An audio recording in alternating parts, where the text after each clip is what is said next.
Assalamualaikum warahmatullahi wabarakatuh. Kami dari kelompok 12 akan menjelaskan tentang materi perdagangan dan industrialisasi. Oke, yang pertama ada pengertian perdagangan. Perdagangan atau perniagaan adalah kegiatan tukar barang atau jasa atau keduanya yang berdasarkan kesepakatan bersama, bukan pemaksaan. Yang kedua ada pengertian industrialisasi. Industrialisasi adalah usaha menggalakkan industri dalam suatu negara. Menurut Kamus Oxford, industrialisasi adalah pengembangan industri di suatu negara atau wilayah dalam skala luas. Perdagangan internasional atau yang disebut juga dengan international trade sudah ada sejak pertengahan abad yang lalu. Hubungan ekonomi yang terjalin itu meliputi 3 bentuk hubungan. Di antaranya yaitu yang pertama, pertukaran output atau hasil dari suatu negara dengan negara lain, atau kita kenal sebagai perdagangan internasional. Yang kedua, hubungan dalam wujud hutang piutang antar negara. Yang ketiga, pertukaran atau aliran produksi atau sarana produksi. Nah, ada juga nih tujuan perdagangan internasional. Yang pertama, untuk memenuhi kebutuhan yang ada di negara lain. Yang kedua, untuk menaikkan devisa negara. Yang ketiga, memperoleh keuntungan dari spesialisasi. Yang keempat, memperluas pasar dan menambah keuntungan. Dan yang kelima, transfer teknologi modern. Kemudian ada juga faktor pendorong perdagangan internasional. Yang pertama, ketersediaan sumber daya alam. Yang kedua, adanya perbedaan faktor produksi. Yang ketiga, diperlukan untuk memenuhi keperluan dalam negeri. Yang keempat, mendapatkan keuntungan dari kegiatan dagang yang dilakukan antar negara. Yang kelima, adanya keinginan untuk memperluas pasar. Yang keenam, adanya keinginan untuk bekerja sama dengan negara lain. Yang ketujuh, adanya perbedaan kondisi geografis. Yang kedelapan, ada perbedaan teknologi. Dan yang terakhir, menghemat biaya. Nah, selanjutnya adalah faktor penghambat perdagangan internasional. Nah, yang pertama adalah kebijakan tarif, yang kedua kebijakan non-tarif, tiga adanya berbagai lembaga ekonomi di suatu daerah, empat mata uang yang berbeda-beda, lima kualitas produk yang buruk, enam menurunnya tingkat kesejahteraan suatu negara. Yang ketujuh, adanya risiko besar dan kesulitan dalam melakukan pembayaran. Yang kedelapan, nilai tukar mata uang yang berubah-ubah. 9. Regulasi ekonomi yang berbelit-belit. Dan yang terakhir, keamanan negara yang tidak terjamin. Nah, selanjutnya kita masuk ke industrialisasi. Reformasi kebijakan industri. Struktur industri umumnya oligopolistik dan terkonsentrasi akan rentan terhadap gejolak eksternal yang tercermin dari rendahnya kandungan teknologi, ketergantungan yang tinggi pada barang modal, dan input antara dari luar negeri, serta lemahnya keterkaitan antar industri. Industrialisasi promosi ekspor.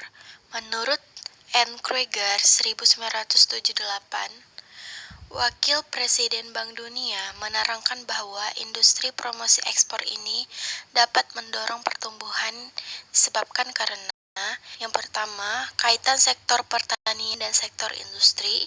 Yang kedua, skala ekonomis. Tiga, meningkatnya persaingan. Empat, dampak kekurangan devisa. Nah, berikut masalah industrialisasi promosi ekspor. Yang pertama, elastisitas pasar internasional yang sangat rendah. Dua, adanya kebijakan proteksi oleh negara maju terhadap produk berteknologi sederhana. Nah, selanjutnya ada industrialisasi substitusi impor.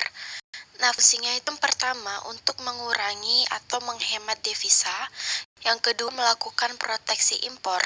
Yang ketiga, memenuhi kebutuhan sendiri akan berbagai barang industri.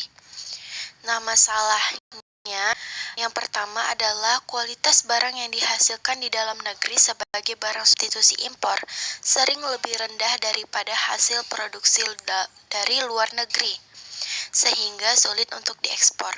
Yang kedua, biaya produksi sangat besar sementara modal terbatas sehingga terpaksa mendatangkan modal dari luar negeri. Nah, sekarang kita masuk ke definisi integrasi ekonomi. Secara umum adalah pencabutan atau penghapusan hambatan-hambatan ekonomi di antara dua atau lebih perekonomian negara.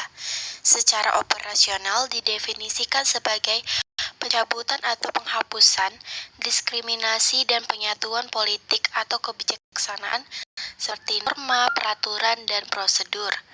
Nah, instrumen di dalam integrasi ekonomi itu yang pertama ada bea masuk, pajak, mata uang, undang-undang, lembaga, standarisasi, dan kebijaksanaan ekonomi. Bentuk-bentuk integrasi ekonomi. Yang pertama adalah pengaturan perdagangan preferensial atau preferential trade arrangement. Yang kedua, kawasan perdagangan bebas atau free trade area. Yang ketiga, persekutuan pabean atau customs union. Yang keempat, pasaran bersama atau common market. Yang kelima, uni ekonomi atau economic union. Nah, yang terakhir ada kerugian dan manfaat integrasi ekonomi. Nah, untuk kerugiannya, yang pertama, integrasi ekonomi internasional membatasi kewenangan suatu negara untuk menggunakan kebijakan fiskal, keuangan, dan moneter untuk mempengaruhi kinerja ekonomi dalam negeri. Yang kedua, adanya kemungkinan hilangnya pekerjaan dan potensi menjadi pasar bagi negara yang tidak mampu bersaing. Nah, untuk manfaatnya, yang pertama, produk-produk semakin efisien yang kemungkinan terjadinya spesialisasi sehingga yang bersangkutan memiliki keunggulan komparatif. Yang kedua, produksi meningkat akibat meningkatnya volume perdagangan. Tiga, posisi tawar di forum internasional membaik sehingga memungkinkan meningkatnya volume perdagangan. Oke, sekian materi video dari kelompok 12. Kami ucapkan terima kasih. Assalamualaikum warahmatullahi wabarakatuh.